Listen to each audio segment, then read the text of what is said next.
अस्सलाम वालेकुम। Programme power show के साथ मैं हूं आपकी मेज़बान मारिया राना। हमारे साथ मौजूद है डॉक्टर हसनैन जावेद। नाज़रीन, वज़ीर ख़जाना इसहाक डार डिफ़ॉल्ट की बात करने वालों से नाराज़ हो जाते हैं और इवन कि उन्होंने ये भी कह दिया कि जो डिफ़ॉल्ट की बात करते हैं उनको शर्म आनी चाहिए। और जो जिस तरह से ये लोग डिफ़ॉल्ट की बातें कर रहे हैं, तारीखें दे रहे हैं, इनको बेहतर है कि आवाम को तसल्ली देनी चाहिए, आवाम को उम्मीद देनी चाहिए। अब आगे चलकर बात करेंगे कि आवाम को तसल्ली देने से क्या मईशत बेहतर हो जाएगी, क्या हमारे हालात जो इकॉनमी स्ट्रेस में है क्या वो ठीक हो जाएगी। दूसरी जानब बजट आने वाला है। वफाकी वजीर एहसन इकबाल साहब कह रहे हैं कि 1100 अरब रुपए का बजट होगा और निगरान हुकूमत जो है वो 4 माह का बजट पेश करेंगी। बजट कैसा होगा इस पर आगे चलकर बात करेंगे। अभी डॉक्टर साहब मैं आपसे पूछना चाहूंगी, जिस तरह से आप मईशत के हवाले से भी बात करते हैं, इसहाक डार साहब ने कहा कि जो डिफॉल्ट की बात करते हैं उनको शर्म आनी चाहिए। जी बिल्कुल शर्म आनी चाहिए, बिल्कुल शर्म आनी चाहिए। डिफ़ॉल्ट की बातों वालों को शर्म आनी चाहिए, क्योंकि पाकिस्तान की ज़र मुबादला के कुल ज़खायर जो हैं वो 9 अरब जो है वो 51 करोड़ अमरीकी डॉलर रह गए हैं। शर्म आनी चाहिए। हमें बरामदात मुसलसल कमी हो रही है, FBR में शदीद नाकाम हो गई है, हमें शर्म आनी चाहिए। मैं अपने बच्चों को जो है वो पेट्रोल पिलाऊंगा और जो दूध है क्योंकि 10 रुपये और महंगा हो गया और 12 रुपये पेट्रोल सस्ता कर दिया, उनकी पॉलिटिकल माइलेज, मुझे शर्म आनी चाहिए। मुझे शर्म आनी चाहिए वाकई, जब मैं अपने बच्चों को दूध की जगह पेट्रोल पिलाऊंगा तो मुझे शर्म आनी चाहिए। आलू 17.22% महंगा हो गया, 15.73% गुड़ महंगा हो गया, चिकन 11.31% महंगा हो गया, मुझे शर्म आनी चाहिए। अंडे जो हैं वो 7.1% महंगे हो गए, मुझे शर्म आनी चाहिए। मैदा जो है वो 6.4% महंगा हो गया, मुझे शर्म आनी चाहिए। चावल 1.99% महंगा हो गया, मुझे शर्म आनी चाहिए। दाल मूंग 1.66%, दाल चना 1.66%, दाल मसूर 1.6%। देहातों में महंगाई जो है वो इससे भी बढ़ गई, मुझे यकीनन शर्म आनी चाहिए। शहर में रहते हुए फिर तहसील मुझे मिल जाएगी, मुझे देहात में रहते हुए शर्म आनी चाहिए। आलू 25.3% महंगा हो गया, चिकन 9.36% महंगा हो गया, मुल्क का जो मिल्क पाउडर है वो 6.6% महंगा हो गया, मुझे शर्म आनी चाहिए। अंडे 6.58 देहातों में महंगे हो गए। डॉलर का रेट और तखमीना बजट मुझे पता नहीं, मैंने 290 का कहा था, 300 पे हो जाएगा, फिर 300 पे का बाद में चेंज हो जाएगा। ये सारी बातें मिलाकर मुझे कंफ्यूजन है कि मैंने देना किसे। दिफाई बजट, जो फॉरेन डेट है, सर्विसिंग और पब्लिक सेक्टर डेवलपमेंट के लिए मेरे पास पैसे नहीं है, बजट नहीं है, बजट के पैसे नहीं है, और फिर मैं डिफॉल्ट की बात करूं, मुझे यकीनी तौर पे मुझे शर्म आना चाहिए। सरदार साहब आपने बिल्कुल सही कहा, हमें शर्म आनी चाहिए। ठीक है। सैयद इब्रार हुसैन, साबिक सफीर अफगानिस्तान, हमारे साथ मौजूद है। सर बहुत शुक्रिया आपने टाइम दिया। माय प्लेजर जी, बहुत खुशी हुई। सर बार्टर तजारत की बातें हो रही हैं, जिस तरह से ईरान, अफगानिस्तान और रूस इसमें होंगे, और वैसे तो ये बहुत बड़ी तजारती मंडी होगी रूस हमारे लिए, अगर ये रास्ता खुलता है तो इसका क्या तरीक़ाकार होगा सर? देखिए, इसके तरीक़ेकार की तफसीलात तो शायद साथ साथ पता चलती रहेंगी। अमूमी तौर पे बार्टर का मतलब ये है कि direct exchange of goods and services जो होगा वो बार्टर कहलाता है। अब उसमें फवायद भी हैं, मुश्किलात भी हैं उसमें, लेकिन जो बुनियादी चीज़ों उसमें दरकार होती हैं, उसमें एक चीज़ तो ये होगी जिसे कहते हैं डबल कोइंसिडेंस ऑफ वांट्स, यानी दोनों तरफ किसी न किसी चीज़ की ज़रूरत हो तभी बार्टर हो सकेगा। मसलन हमें पेट्रोल की ज़रूरत है और उन्हें गंदम की है, तो हम गंदम के बदले पेट्रोल ले लें, लेकिन ये दोनों तरफ किसी न किसी जरूरत का होना जरूरी है। अच्छा सर, यहाँ मैं एक सवाल करना चाहता हूँ कि जो आप अफगानिस्तान में आपने वहाँ पे काफ़ी सर्व किया है, आप देख रहे हैं, टोटल मुझे ये बताइएगा कि सबसे उनका मेन प्रोडक्ट क्या है, क्या उनका पोटेंशियल है जिसकी वजह से हम बार्टर ट्रेड के अंदर उनके साथ आ सकते हैं? देखिए, अफगानिस्तान से अमूमन तो फ्रेश फ्रूट और ड्राई फ्रूट आते हैं और रग्स आते हैं, कारपेट्स वहाँ के बड़े अच्छे बने हुए जो वहाँ पे टर्कमन्स बनाते हैं। लेकिन अभी रिसेंटली हमने उनसे कोयला भी मंगाया था और उनसे बहुत अच्छी क्वालिटी की कॉटन भी मंगवाई थी। जिसकी वजह से इस दफा बैलेंस ऑफ ट्रेड तकरीबन बराबर हो गया था, यानी $700 मिलियन ईच, बल्कि उनका थोड़ा सा बढ़ गया था। अच्छा, लेकिन कोल के बारे में आप सर बता रहे थे, कोल वेनेजुएला से बेहतर है जो रिजल्ट्स आए होंगे? आई एम नॉट श्योर जी, वो तो यहाँ पे चूंकि आपको ट्रांसपोर्टेशन बहुत सस्ती पड़ती है, जब अफगानिस्तान से आप कोयला मंगाएंगे तो आपको बहुत सस्ता पड़ेगा। जाहिर है बॉर्डर मिला हुआ है, जो भी चीज मंगवाएंगे वो कम से कम सस्ती पड़ेगी क्वालिटी के अलावा। अच्छा, लेकिन जैसे आपने ये सर बताया कि आपने अभी बताया कि बैलेंस ऑफ ट्रेड क्राइसिस से हम निकल सकते हैं, लेकिन इसमें सर ये कहते हैं कि अगेन जो है वो एक्सचेंज रिजर्व को कवर मिलता है। ये एक महीने के सर इन्फ्लेशन इससे कैसे कम होगी? क्योंकि आहिस्ता आहिस्ता फिर मैं ईरान और बाकी मुल्कों पे भी आता हूँ, रशिया के साथ भी आता हूँ, हमें इन्फ्लेशनरी कवर कैसे मिलेगा सर? देखिए, फौरी तौर पे तो जो फॉरेन एक्सचेंज रिजर्व्स का आपका इशू है ना, कि आपके रिजर्व्स बहुत कम रह गए हैं जी सर, तो आप बगैर डॉलर के इस्तेमाल के अगर ट्रेड कर सकते हैं, इंपोर्ट्स कर सकते हैं, और हमारे साथ हाँ, ये इम्पोर्टेंट पॉइंट है। खुद अफगानिस्तान का भी यही प्रॉब्लम है, तो दोनों मुल्कों को ये बार्टर ट्रेड सूट करता है। ओके, अफगानिस्तान के पास पेमेंट के लिए डॉलर नहीं है और हमारे पास भी नहीं है, तो हम दोनों क्यों इस मखमसे में पड़ के इंतजार में बैठे रहें कि जब डॉलर आएंगे तो ट्रेड करेंगे। अच्छा, ये एक तो मसला आपने बड़ा हल कर दिया कि यानी हमारे डॉलर के अंदर जो एक्सचेंज है उसका मसला हल हो जाएगा, क्योंकि डॉलर हमारे पास दोनों मुल्कों के पास नहीं है। लेकिन सर ये बताइएगा कि डॉलर के अंदर हम एक्सचेंज नहीं करता या बैंकिंग चैनल के थ्रू हम एक्सचेंज नहीं करते, तो इसके अंदर स्मगलिंग के कितने चांसेस होंगे?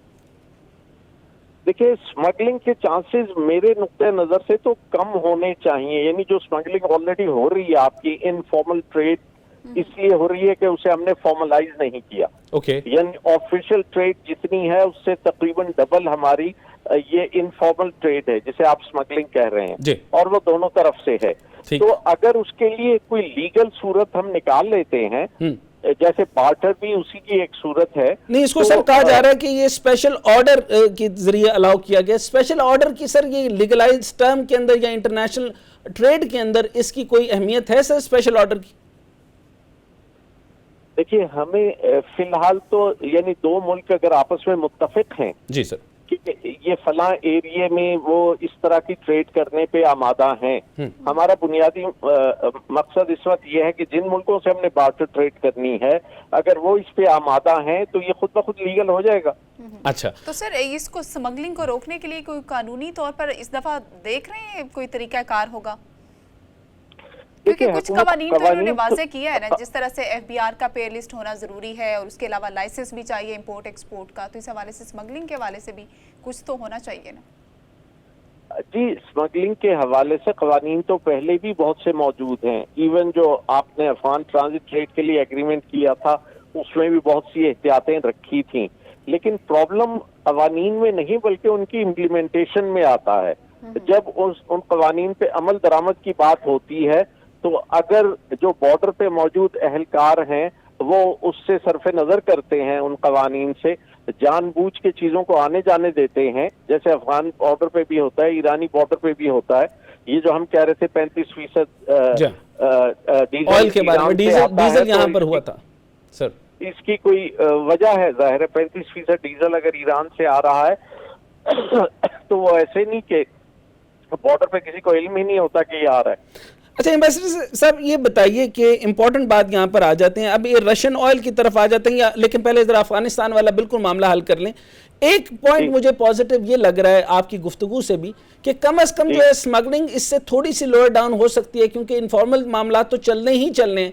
अगर ये स्पेशल ऑर्डर के तहत अगर हम बार्टर पे कर लेते हैं तो इससे इम्पैक्ट हमारा जो है वो डॉलर पे भी कम हो जाएगा और हमारा इन्हिसार उस पर भी कम हो जाएगा, और ये एक अच्छी बात है। सर इसके अगेंस्ट जो है हम उनसे जो ये सारी चीजें ले रहे होंगे अफगानिस्तान से, पाकिस्तान उनको क्या दे रहा होगा? जी, पाकिस्तान से तो बहुत कुछ वहां जाता है, बल्कि प्रैक्टिकली हर चीज जो उन्हें चाहिए होती है। इस दफा फॉर द फर्स्ट टाइम ये हुआ कि ईरान से उनकी ट्रेड हमसे कुछ ज्यादा बढ़ गई है, वरना हमेशा वो फुली पाकिस्तान पे डिपेंडेंट होते थे। यानी जो कुछ पाकिस्तान प्रोड्यूस कर रहा है तकरीबन सारी चीजें अफगानिस्तान एक्सपोर्ट होती हैं। एक जमाने में हमारी एक्सपोर्ट जो है 2 बिलियन से ज्यादा हो गई थी। ओके, सो इसका मतलब है कि ये पॉजिटिविटी इस एंगल में आ सकती है। सर दूसरी बात हुई पेट्रोलियम के मामले में जो मैंने आपको अभी बताई, ये कहा जा रहा है सर, कंफर्मेशन भी दी गई है कि जो मुसद्दिक मलिक साहब हैं वो ये कह रहे हैं कि ये कम से कम जो है वो परचेज करेगा तकरीबन 100,000 बैरल पर डे के हिसाब से। तो फर्स्ट ट्रांजैक्शन अगर स्मूथ हो जाती है, सो सर मुझे बताइए कि आपको लगता है कि ये ट्रांजैक्शन जो है वो ईरान के थ्रू बेहतर हो जाती है? और साथ ही मैंने आपको ये भी खदशात साथ बता दिए कि तकरीबन 35% और इनफॉर्मल जो मुझे रिसोर्सेज से पता चला है वो तकरीबन 65% से ज़्यादा जो है वो डीजल स्मगल हुआ है। तो आपको क्या लगता है कि सर ये जो ऑर्डिनेंस है, ये स्पेशल ऑर्डर है, इसकी वजह से कोई बेहतर तरीके से ट्रांजैक्शंस हो पाएंगी? देखिए, बेहतरी की कोशिश तो यकीनन इसमें जितना भी कंट्रोल हो सके उन्हें करनी चाहिए, लेकिन सबसे अहम इशू जो मैंने पहले भी बताया है कि आपके जो डॉलर रिजर्व्स हैं उन्हें थोड़ा सा रिलीफ मिल जाएगा। Exactly, very true, very true. यानी इसका मतलब आप जो ये कह रहे हैं इसमें ज़र मुबादला के ज़खायर बढ़ेंगे, डॉलर की कीमत कम होगी, फिर इसके बाद आपने कहा कि बार्टर अगर जारी रही तो हमारा जो तजारती तकरीबन जो खसारा है वो काफ़ी हद तक, या बैलेंस ऑफ पेमेंट है वो बराबर होने की कोशिश की जाएगी और ये टोटल जो तजारती मामलात हैं बेहतर होंगे। सर, रशिया के मामले में आप कैसे देखते हैं? सर, हमें रिफाइनरीज पे पहले गौर करना चाहिए या उनके साथ परचेज किस तरीके से होगी, और क्या हमारे पास अभी तक कोई एग्रीमेंट्स हैं उनके साथ तेल की तजारत के? जी, ये तेल फिर तो आप जाहिर है जो इंपोर्ट कर रहे हैं तो एक एग्रीमेंट के तहत ही कर रहे हैं, लेकिन इसमें एक अहम चीज ये होगी कि हम रशिया को बदले में क्या दे सकेंगे। यानी अगर हम उन्हें पेमेंट नहीं कर रहे तो बार्टर में हम क्या दे सकेंगे, ये जो हम कह रहे हैं। प्रोडक्टिविटी जो है वो भी इंपोर्ट पर मबनी है, तो फिर किस तरह से पॉसिबल होगा? जी, यानी फिलहाल कुछ चीजें तो ऐसी हैं कि जो हम वहां पे एक्सपोर्ट करते रहे हैं, लेकिन बाय एंड लार्ज आप कोई ऐसी एक चीज नहीं कह सकते कि जी ये हमारा सबसे बड़ा एक्सपोर्ट आइटम है। मसलन एक साल में हमने 18 मिलियन मैट्रेसेस भी एक्सपोर्ट कर दिए रशिया को, लेकिन ये मुझे लगता है कि रैंडम होता है कि जिस चीज की डिमांड आ गई तो उस वक्त डिपेंड करता है कि जब आपने पेमेंट करनी है तो रेसिप्रोसिटी में उन्हें किस चीज की जरूरत है वो पता चल जाएगा कि उन्हें तेल के बदले में ये चीज चाहिए, वो हम एक्सपोर्ट कर सकते हैं, लेकिन उसकी बहरहाल एक हद होगी और एक लिमिटेड एरिया में ही वो हो सकेगा। बहुत शुक्रिया। इब्रार हुसैन साबिक अफगानिस्तान हमारे साथ मौजूद थे। एक ब्रेक के बाद वापस आते हैं। ब्रेक के बाद खुशामदीद नाज़रीन, हमारे साथ मौजूद है माहिर मुआशरत डॉक्टर आबिद क़य्यूम सलहरी। सर, बहुत शुक्रिया, आपने टाइम दिया। सर, 9 जून को बजट आने जा रहा है, किस तरह से बजट देख रहे हैं आप? देखिए, तकरीबन 3 सिनेरियोज बनते हैं इस बजट के। 2 सिनेरियो तो वो है कि क्या पीडीएम समझती है कि वो हुकूमत में दोबारा वापस आ रही है या पीएमएलएन वापस आ रही है, और तीसरा सिनेरियो यहाँ पे कि पीएमएलएन को थोड़ा सा डाउट हो कि शायद इलेक्शंस के बाद वो हुकूमत ना बना पाए। और इसमें भी जो एक मेजर है इम्पैक्ट वो होगा कि आईएमएफ का नवा जायजा हम मुकम्मल कर पाते हैं या नहीं। अगर हम आईएमएफ प्रोग्राम में रहते हैं, उसके साथ अपने नंबर्स शेयर करते हैं और हमें लगता है कि प्रोग्राम जो है वो मुकम्मल होने जा रहा है, तो फिर जाहिर है कि वो प्रोग्राम बजट जो होगा वो आईएमएफ के उस फ्रेमवर्क में रहते हुए बनेगा, उसमें कोई बहुत ज़्यादा इनोवेशन की गुंजाइश नहीं होगी। तो तकरीबन जो इस वक्त हालात चल रहे हैं टैक्सेस के, जो ड्यूटीज़ के और जो एक्सपेंडिचर्स को कर्टेल करना, रेवेन्यू को बढ़ाना, तो हुकूमत को वही करना होगा। अगर हुकूमत नाउमीद हो जाती है कि आईएमएफ का प्रोग्राम जो है वो इनकन्क्लूसिव जो है वो ख़त्म हो जाएगा, तो फिर हुकूमत थोड़ी सी कोशिश कर सकती है इसमें लिबर्टी लेने की कि कुछ ऐसे पॉपुलर मेजर्स जो है वो उसमें इंट्रोड्यूस करवा दे जिसकी वजह से कि अवाम को फौरी रिलीफ मिलता हुआ नजर आ रहा हो। अब अगर तो पीएमएलएन समझती है कि इलेक्शन के बाद वो हुकूमत में आ जाएगी, तो इसमें वो बहुत ज़्यादा एक्स्ट्रा मेजर्स नहीं लेगी, क्योंकि उसको पता है कि इलेक्शन के बाद आईएमएफ प्रोग्राम में जाना है और वो एक मुश्किल प्रोग्राम होगा।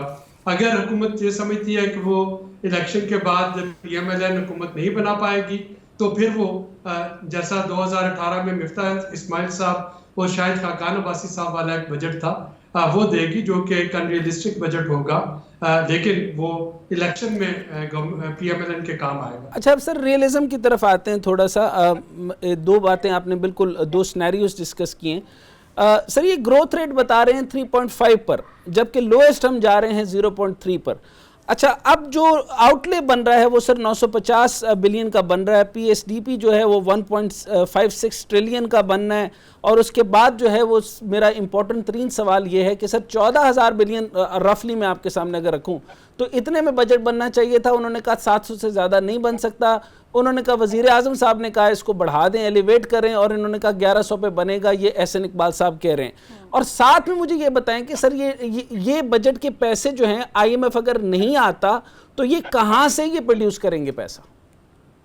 देखिए, बजट तो जाहिर है कि एक नंबर्स की गेम है कि आप अपनी आमदनी और अपने अखराजात का तखमीना बताते हैं। इस बजट में जो सबसे ज्यादा चैलेंजिंग सवाल होगा अगर IMF नहीं आता तो वो है इसका फॉरेन फंडेड कंपोनेंट। अगर आप देखेंगे टोटल बजट में जो एनुअल डेवलपमेंट प्लान कल अप्रूव किया गया है तो उसमें जो तकरीबन आपको एक मेजर चंक 600 अरब के लगभग जो फॉरेन कंपोनेंट है वो उसी सूरत में आएगा, यानी रोल ओवर्स की हम बात कर रहे हैं, हम कर्जों की बात कर रहे हैं, ग्रांट्स की बात कर रहे हैं, अगर हम IMF प्रोग्राम में नहीं होते, अगर हम IMF प्रोग्राम में होंगे, अगर हम नहीं होते तो ये फॉरेन कंपोनेंट जो है ये अनफंडेड रहेगा।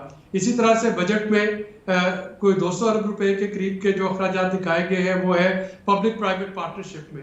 अगेन ये दो अखराजात ऐसे होंगे जो कि नंबर्स में तो दिखाए जा सकते हैं लेकिन ये कितने रियलिस्टिक होंगे ये वक्त ही बताएगा।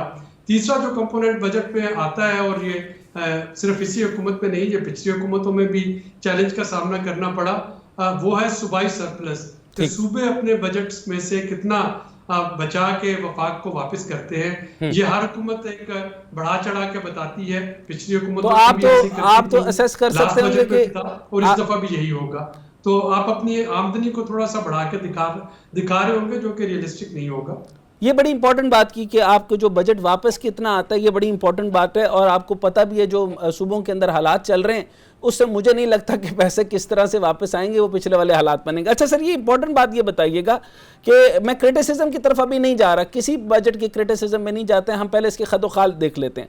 सर, किस डॉलर रेट के ऊपर बजट का तखमीना लगाया जा रहा है? 290 रुपए के डॉलर पे लगाया जा रहा है, 300 पे लगाया जा रहा है। ये अगर तीन बातें हैं कि दिफाई बजट, फॉरेन डेट सर्विसिंग और पब्लिक सेक्टर डेवलपमेंट प्रोग्राम, ये क्या जद में नहीं आ सकते अगर फ्लक्चुएशन होती है? देखिए, लेकिन आपको जाहिर है कि हमारी फॉरेन करेंसी इस वक्त वोलेटाइल है। अब हुकूमत के लिए या बजट मेकर्स के लिए जो मेजर चैलेंज है, अगर वो थोड़ा सा इसको कंजर्वेटिव साइड पे रखते हैं, डॉलर की कीमत बहुत कम लगाते हैं, तो जाहिर है बजट के सारे नंबर आउट हो जाएंगे। अगर वो इसको रुपये को ज्यादा अंडर वैल्यू कर देते हैं तो मार्केट में एक बड़ा गलत सिग्नल जाएगा कि हुकूमत जो है वो शायद फर्दर डेप्रिसिएशन करने जा रही है, तो उससे आपके डॉलर की मजीद पैनिक बाइंग शुरू हो जाएगी। तो इस पे बैलेंस रखना पड़ेगा जो बजट मेकिंग टीम है।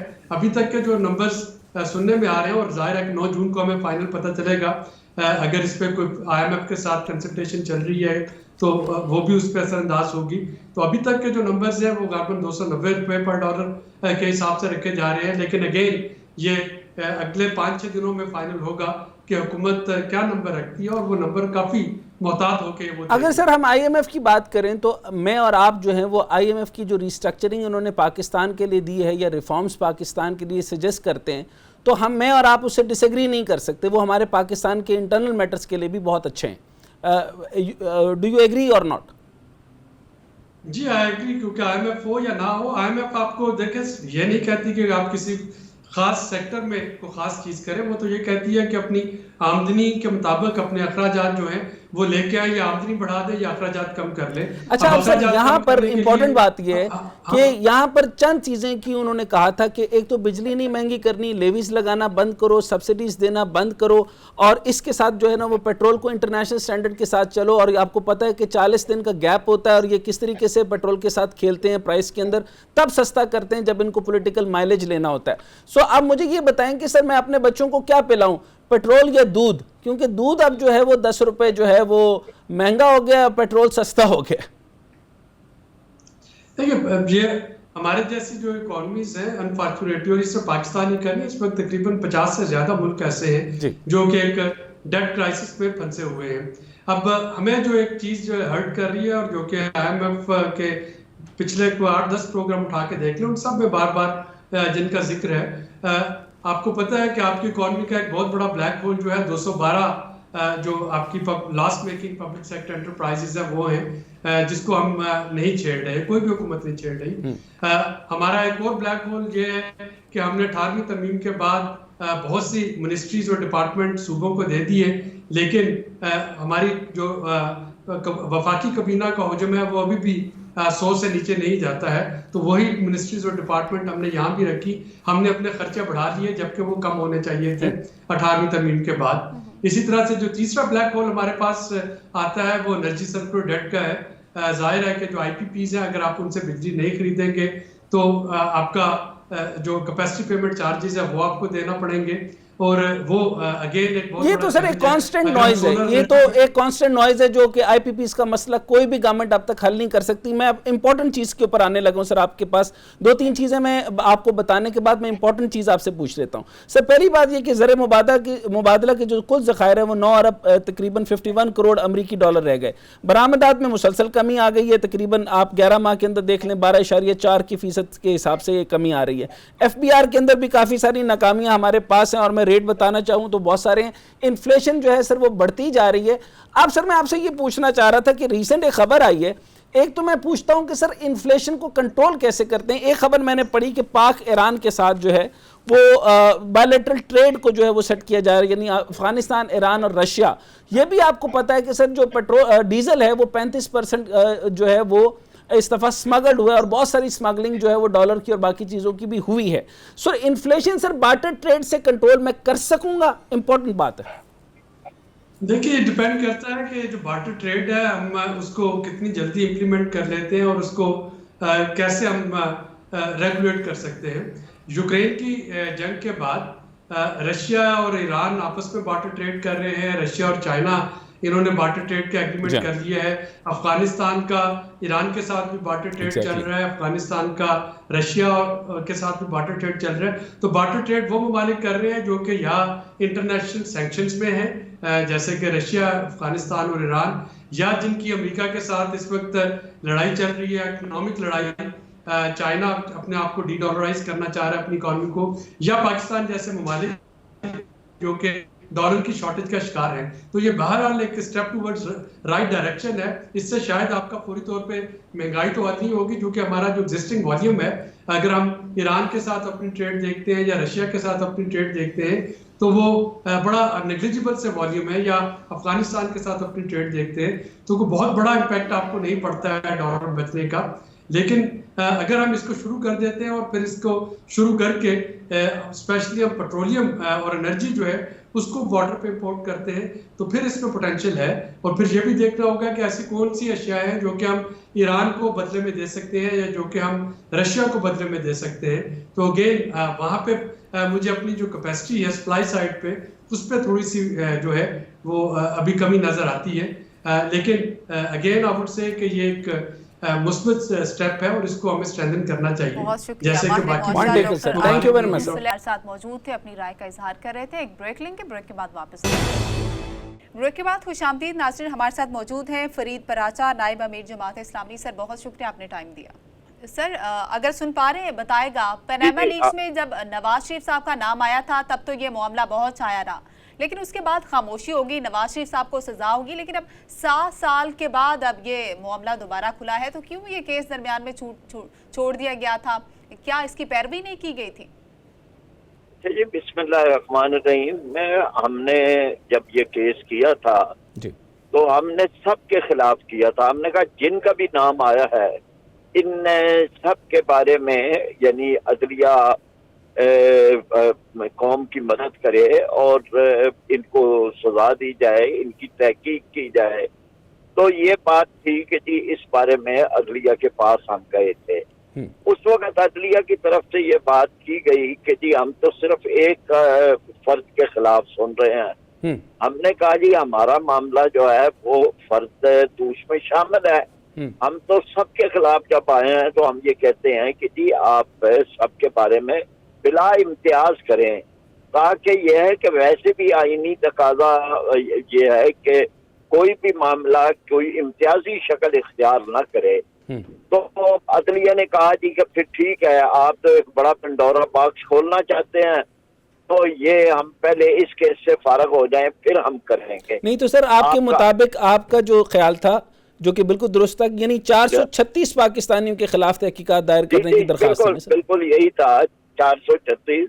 लेकिन ये है ना कि जब मामला चलता है तो वो लिस्ट कम भी हो जाती है अपने आप। कोई लोग उनमें से मौजूद हैं, कोई नहीं मौजूद, किसी के खिलाफ, लेकिन हमने कहा कि जी ये जब एक चीज 7 आई से है 8 साल लग गए दोबारा इस पर दरख्वास्त देने में। जी जी बिल्कुल, यानी ये है कि जी अदालत ने जो जिस तवक्को पे हम गए थे, अदालत ने वो तवक्को पूरी नहीं की और उन्होंने इसको जो है वो एक सर्दखाने में रख दिया और कहा कि जी चले हम उससे फारग होंगे फिर आपका मामला सुनेंगे।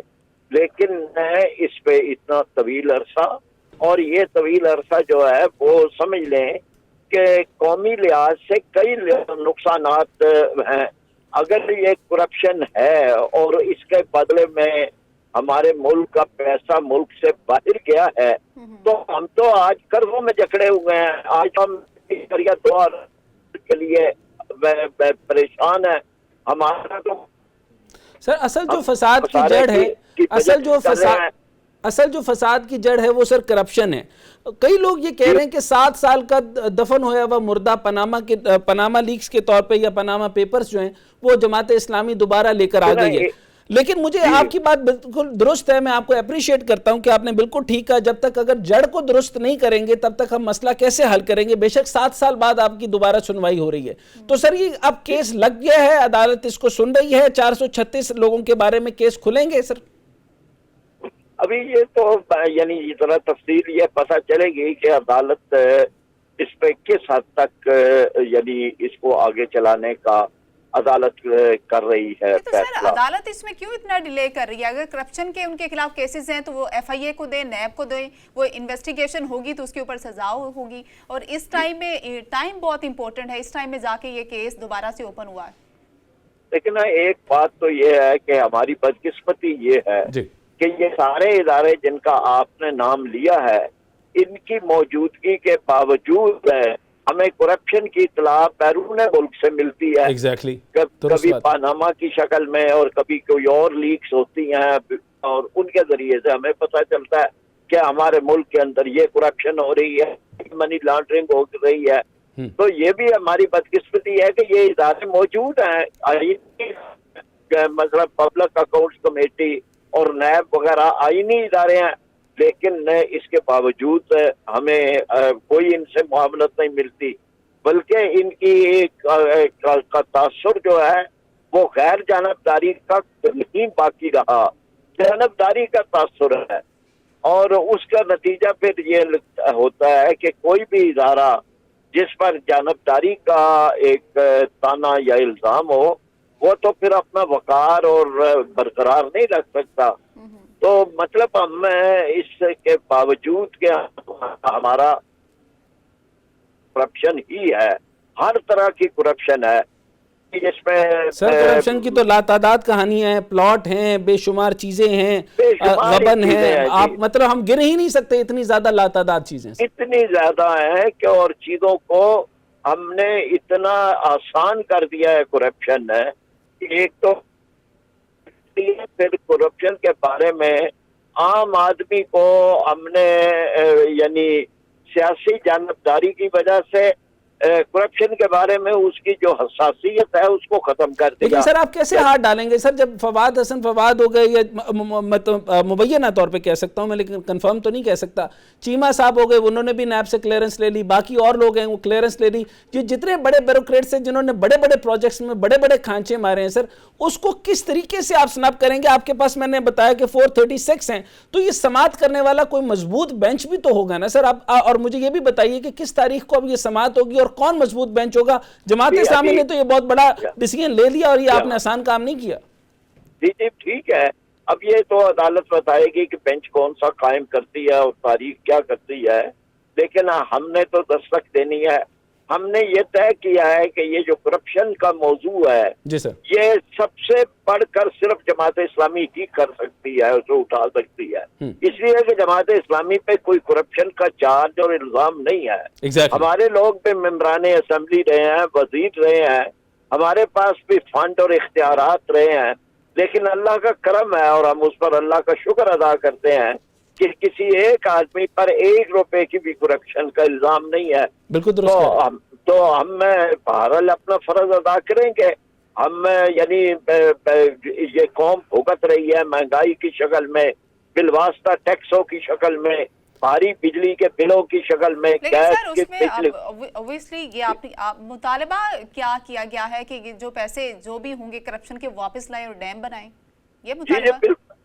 यदि ये तो है नहीं जी कि जी हमें यानी रकम की तो जरूरत है, हमें तो ज़र मुबादला की जरूरत है, तो रकम वापस आएगी तो पाकिस्तान के मामलात कोई आगे चलेंगे। हमारी अपनी रकम है, ये खातेदारों की, टैक्स खातेदारों की रकम है कि जो है, और ये टैक्स अदा किए बगैर बैरून मुल्क गई है। अच्छा सर, एज बिन इकोनॉमिस्ट और इन सारी चीज़ों को समझते हुए मैं ये आपको बता दूं कि पूरी दुनिया में सर सिर्फ 2 ऐसे केसेस थे जिनको, एक इंडिया में और एक और मुल्क के अंदर, जो कि स्वीडन के अंदर पैसा होने के ऊपर लेकर आए थे।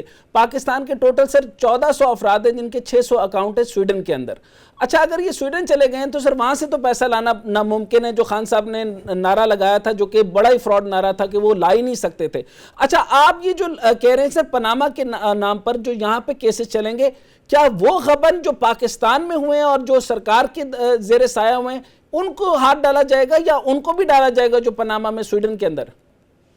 जी सारी हम तो यानी कोई इस्तेस्ना नहीं करते, हम तो कहते हैं ना जी कि स्वीडन हो या स्विट्जरलैंड हो या कहीं और हो, लेकिन ना जी जब ये दुनिया में एक तब्दीली हुई, अक़वाम मुत्तहिदा ने ये तब्दीली की कि आप बर्डन ऑफ प्रूफ स्टेट पे नहीं है, उस फर्द पे है कि जिसका खाता है। तो ये बहुत बड़ी बात है कि उसको ये साबित करना है कि ये मेरा जो खाता है ये जायज है।